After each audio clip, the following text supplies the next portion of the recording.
Assalamualaikum warahmatullahi wabarakatuh. Apa kabar sobat-sobat semuanya? Oke, kita lanjutkan saja ceritanya sambil mengikuti jalan-jalan. Bab 159 meragukan Yanti. Ketiga orang itu baru saja memasuki lobi. Agus Kusuma, Direktur Rumah Sakit Kota Bandung, Jimmy, Profesor Departemen Kardiologi dan Otak, Wawan, Wang Lao dan lainnya sudah menunggu. Teman kecil Henry, saya tidak menyangka kita akan bertemu di sini. Saya mendengar tentang apa yang baru saja Anda katakan, yang membuat saya semakin mengagumi Anda. Tuan Wang berinisiatif untuk melangkah maju dan menepuk bahu Henry, matanya penuh penghargaan. Tuan Wang, saya juga terkejut melihat Anda di sini. Ketika Henry melihat Tuan Wang, dia pertama kali memikirkan veratrum dan bertanya-tanya apakah pasiennya dirawat dengan pengobatan tradisional Jawa.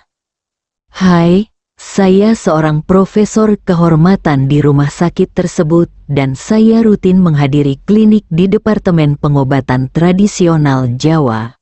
Wawan biasanya ada di sini. Hari ini, secara kebetulan, ketika pasien jatuh sakit, Profesor Jimmy dari Departemen Kardiologi dan Penyakit Otak memanggil saya. Kami memeriksa pasien bersama-sama dan juga mencoba. Saya mencoba akupuntur untuk menyelamatkannya. Tetapi gagal, kata Wang dengan sedikit penyesalan. Setelah mendengar cerita singkatnya, Henry mengetahui bahwa veratrum tidak ada hubungannya dengan Wang, dan keraguan di hatinya segera hilang. Dekan Agus, apakah orang-orang dari Departemen Pengawasan Makanan dan Obat-obatan ada di sini? Maryam bertanya dengan cemas, memikirkan apa yang dikatakan Henry sebelum turun dari mobil. Audio milik Sudah Software ada di ruang Channel. konferensi, dan sekarang kami sedang menunggu orang-orang dari Baitian Pharmaceutical Chain Group untuk menyelidiki penyebab kejadian tersebut. Wajah Dekan Agus Kusuma juga penuh kekhawatiran masalahnya belum ditemukan. Pabrikan Kili Group, perusahaan penjualan Baitian Pharmaceutical Chain Group dan rumah sakitnya semuanya memungkinkan. Masalah ini akan sulit diatasi oleh pihak manapun, apalagi jika muncul di Baitian Pharmaceutical Chain Group. Keluarga Bai adalah pohon yang menjulang tinggi di kota Bandung. Tidak mungkin mereka mengaku membeli obat palsu di rumah sakit. Kalian tunggu di sini dulu. Saya akan pergi ke bangsal tempat pasien tinggal. Henry ingin memastikan apakah ada semacam tumbuhan di bangsal dan pasien diracuni melalui pernapasan. Wawan, ajaklah teman kecil Henry bersamamu. Tuan Wang tidak banyak berpikir dan langsung mengatur agar Wawan menemaninya. Wawan memang telah berubah setelah kejadian terakhir kali. Dia tidak lagi terburu nafsu. Berdiri di sana, dia menjadi jauh lebih rendah hati. Dokter Henry, silakan lewat sini. Setelah mengatakan ini sambil tersenyum, dia mengulurkan tangannya sebagai isyarat mengundang. Henry mengangguk tanpa berkata apa-apa dan mengikuti arahan Wawan ke bangsal. Ketika saya masuk ke bangsal, bangsal itu kosong dan tidak ada pasien. Saya melihat sekeliling bangsal dan tidak melihat apa-apa. Saya mengangkat hidung dan menciumnya. Kecuali disinfektan, tidak ada bau semacam tumbuhan sama sekali. Henry sedikit kecewa, dan tanpa berkata apa-apa, dia meninggalkan ruangan dan kembali dengan cara yang sama. Ketika saya sampai di aula, saya melihat Yanti buru-buru masuk bersama Windsor. Suamiku, kamu sangat tampan. Kamu benar-benar bisa menyelamatkan orang mati. Sungguh menakjubkan. Sungguh menakjubkan. Yanti sepertinya tidak terjadi apa-apa. Ketika dia melihat Henry, dia berlari dan memeluk lengannya. memuji dengan keras seolah-olah tidak ada orang lain yang menonton. Henry merasa kepalanya begitu besar. Bukankah wanita ini sudah menjelaskannya terakhir kali? Kenapa kamu masih memanggilku suami saat kita bertemu? Tetapi ketika saya melihat tangannya dan berpikir akan ditamparnya hari itu di rumah Maryam, saya merasa tertekan. Bagaimana kabarmu? Apakah kamu merasa lelah sekarang? Melihat Henry tidak berbicara, Yanti bertanya dengan suara rendah sambil tersenyum. Henry melihat senyum bangga di wajah Yanti, dan tiba-tiba merasa tidak nyaman di hatinya. Apakah kamu merusak obatnya? Henry bertanya secara naluriah. Cih, suamiku, bagaimana kamu bisa meragukan istrimu seperti ini? Lagi pula, obat-obatan itu semua diproduksi oleh perusahaanmu dan disegel. Apakah aku masih bisa membuka dan menyegelnya kembali? Yanti bertanya sambil tersenyum. Namun, Henry merasa sangat tidak nyaman saat melihat harga diri Yanti, dan bahkan merasa itu ada hubungannya dengan dirinya. Kamu pasti melakukannya. Henry tidak tahu kenapa, tapi dia punya ide yang kuat sekarang, dan dia tidak bisa menahan diri untuk tidak mengatakannya dengan keras. Henry, apa maksudmu? Oke, karena kamu bilang aku yang melakukannya. Aku yang melakukannya. Apa yang bisa kamu lakukan? Lagi pula, itu adalah kontrak yang kamu tanda tangani atas nama Suangfa. Hanya ada namamu di atasnya, dan tanggung jawab ada di tanganmu. Sebagai putri surga yang bangga, kapan Yanti pernah begitu marah? Sekarang dia mendengar bahwa Henry meragukannya. Dia menjadi marah dan menjadi marah tanpa menyembunyikan apapun. Kamu, kata-kata Yanti membuat Henry semakin yakin bahwa dialah yang melakukannya. Memikirkan kemunculan Windsor yang tiba-tiba dan apa yang dikatakan Yanti hari itu. Aku akan memberimu makanan enak. Dia sepenuhnya mempercayainya. Yanti melihat wajah Henry memucat karena marah, dan kemarahan di hatinya juga semakin kuat. Apa yang terjadi padaku? Setidaknya aku sedang mengandung anakmu, menunggumu kembali sendirian di rumah. Tapi bagaimana denganmu? Sebaliknya, kamu pergi ke rumah wanita lain, dan hanya kamu yang tahu apakah kamu tidur di ranjang wanita lain. Ketika Maryam mendengar ini, wajahnya menjadi merah ketika dia memikirkan tidur dengan Henry setiap hari. Henry juga terdiam mendengar perkataan Yanti, bukan karena dia merasa bersalah, tapi karena dia tidak bisa menjelaskannya. Ketika dia menjelaskan bahwa dia dan Maryam tinggal bersama, orang lain mungkin mengetahuinya. Yanti menjadi semakin marah ketika dia melihat Maryam tersipu dan Henry tidak berbicara, dan akhirnya tidak bisa menahan untuk tidak berkata dengan marah.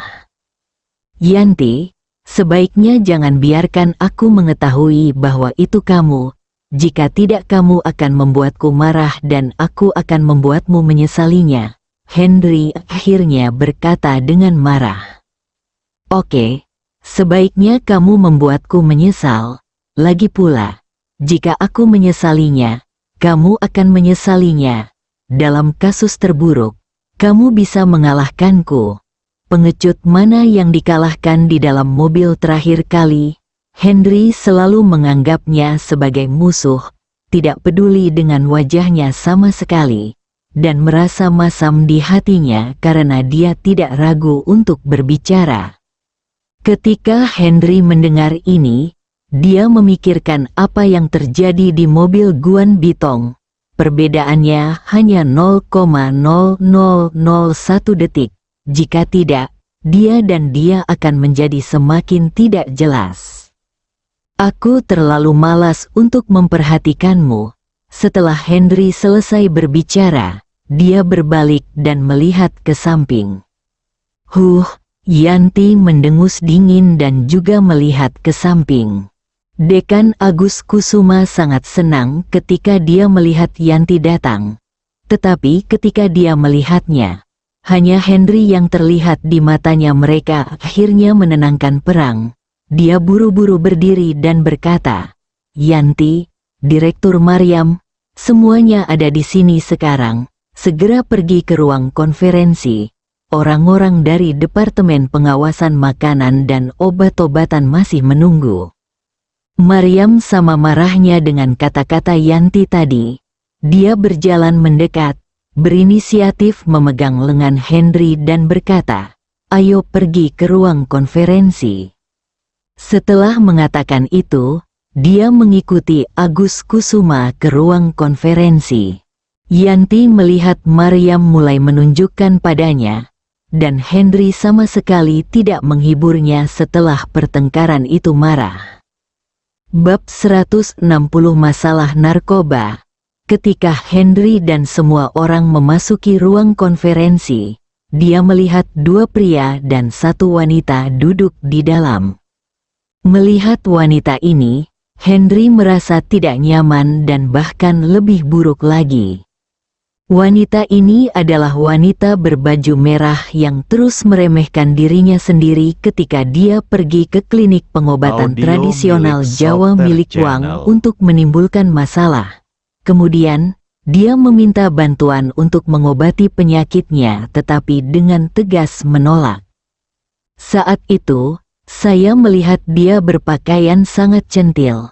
Tapi saya tidak menyangka dia berasal dari Departemen Pengawasan Obat dan Makanan, dan dia juga sosok kecil seperti pemimpin. Wanita ini adalah Mary, kepala bagian pengujian di Badan Pengawas Obat dan Makanan. Ketika dia melihat Henry datang, matanya dipenuhi dengan rasa jijik yang mendalam. Dia mengingat kejadian hari itu dengan jelas. Apalagi melihat Maryam memegang lengan Henry membuatnya semakin marah. Wanita iri pada wanita. Meskipun Henry dan Mary hanya saling melirik, mereka sudah bisa melihat dengan jelas, dan jantung mereka sedikit berdebar kencang. Rumah bocor akan mengalami hari hujan lagi. Maryam berada di samping Henry dan bisa merasakan perubahan halus pada Henry. Ketika dia melihat Mary sebaliknya, dia juga memikirkan apa yang terjadi hari itu dan merasa tidak enak di hatinya. "Din Agus, apakah kalian semua di sini? Kami sangat sibuk bekerja." Mary memandang Agus Kusuma dan bertanya langsung. "Kepala Mer, kita semua di sini. Kita dapat segera memulai pengujian." Setelah Agus Kusuma selesai berbicara, dia segera mengatur seseorang untuk mengirimkan sampelnya. Mary melambaikan tangannya, dan kedua anak buahnya segera mengambil instrumen dan mulai mengukur. Hasilnya segera keluar. Agen penenang jantung dan otak sebagian besar bersifat basa dan terutama memiliki efek trombolitik. Namun overdosis dapat merangsang jantung dan menyebabkan pasien meninggal karena gagal jantung. Maryam dan Lenny melihat hasil tes ini. Meskipun mereka tidak tahu apakah itu jenis tumbuhan semacam tumbuhan yang disebutkan Henry, itu sepenuhnya konsisten dengan penyebab alkalinitas berlebihan yang dia jelaskan dia untuk menghadapinya. "Din Agus, kapan obat ini dibeli?" Henry memandang Agus Kusuma dan bertanya. "Saya membelinya dari Baitian Pharmaceutical Chain Group 3 hari lalu.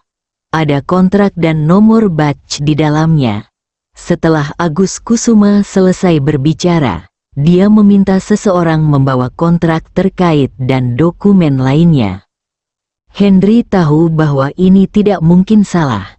Tetapi karena itu, dia semakin curiga bahwa Yanti telah melakukan sesuatu. Melihat Yanti, dia menemukan bahwa dia sedang duduk dengan sangat tenang, dengan kebanggaan yang mendalam di matanya. "Din Agus, Apakah Anda masih memiliki obat yang dijual langsung oleh Kili Group kepada Anda sebelumnya? Henry ingin melihat hasil tes obat yang belum melalui Baitian Pharmaceutical Chain Group. Tuan Hen, saya minta maaf. Kami seharusnya memilikinya pada awalnya. Tetapi manajer Anda Lenny mengatakan bahwa ada kekurangan obat-obatan Audio dan milik kontrak Sopter obat asli Channel. senilai 200 juta telah dibatalkan. Agus Kusuma mengira kontrak tersebut telah robek naik dan dia mendapat kompensasi. Akibatnya, dari siang hari harga obat yang dibeli oleh kelompok rantai farmasi hampir 15 poin lebih tinggi, dan kompensasinya masih jauh dari cukup. Hah, Lenny berteriak ketika mendengar berita itu. Dia tercengang. Dia tidak menyangka karena dia mendengar bahwa Henry telah menjual 700 juta obat sekaligus. Dia dengan cemas merobek kontraknya. Tapi tidak mungkin. Mariam melirik sahabatnya dan tidak bisa berkata-kata. Mata Henry tertuju pada wajah Lenny dan dia tidak berkata apa-apa. Tetapi hanya ada 4 kata di benaknya, payudara besar dan tanpa otak. Yanti menatap mata ketiga orang itu dan segera memahami alasannya, dan hatinya menjadi semakin indah. Wanita bodoh, pria bodoh. Karena ini masalah narkoba, sekarang kami bisa langsung menangani Kili Group dan mengumumkan situasi narkoba mereka kepada seluruh masyarakat, agar tidak terus merugikan orang. Mary merasa senang saat melihat Henry dan yang lainnya mengalami depresi dan tidak bisa berkata-kata, dan membuat keputusan pada saat itu. Ketika Mariam dan Lenny mendengar ini, mereka langsung menjadi cemas dan memandang Henry, berharap dia bisa menemukan solusi. Haha, kakak perempuan tertua, ini kedua kalinya kita bertemu, dan aku masih belum tahu namamu. Henry memandang Mary dan berkata sambil tersenyum. Kamu ingin membangun hubungan? Tidak ada gunanya. Saudari, menurutku ada racun di tubuhmu. Bagaimana kalau aku membantumu menyembuhkannya? Henry ingin berinisiatif untuk mengobati Mary. Dia kini menyadari bahwa prinsipnya, tidak ada yang bisa dicuri tanpa tangan kosong, dan penyembuhan tidak bisa dilakukan dengan sia-sia, sepertinya sudah hilang. Saya tidak beracun, kata Mary dengan marah. Ya, kamu tidak beracun. Kamu menderita sifilis. Ketika Mary mendengar Henry mengatakan di depan umum bahwa dia menderita sifilis, dia menamparkan meja dan berdiri. Itu tidak beracun, saya akan membantu Anda mengobatinya. Henry ingin terus berjuang. Mary semakin marah, bukan hanya dia, tetapi juga orang-orang di ruangan itu memandang Henry seolah-olah sedang melihat monster. Bagaimana bisa seorang wanita dikatakan mengidap sifilis? Mariam dan Lenny mau tidak mau mulai mengingatkan mereka dengan mata mereka. Tetapi Henry sepertinya tidak melihatnya sama sekali dan masih bertahan. Hao Boliang, segera laporkan situasinya ke biro dan minta biro untuk menyita dan menyelidiki grup Kili. Produksi sama sekali tidak diperbolehkan sampai penyelidikan selesai. Jika situasinya benar, perusahaan akan langsung ditutup.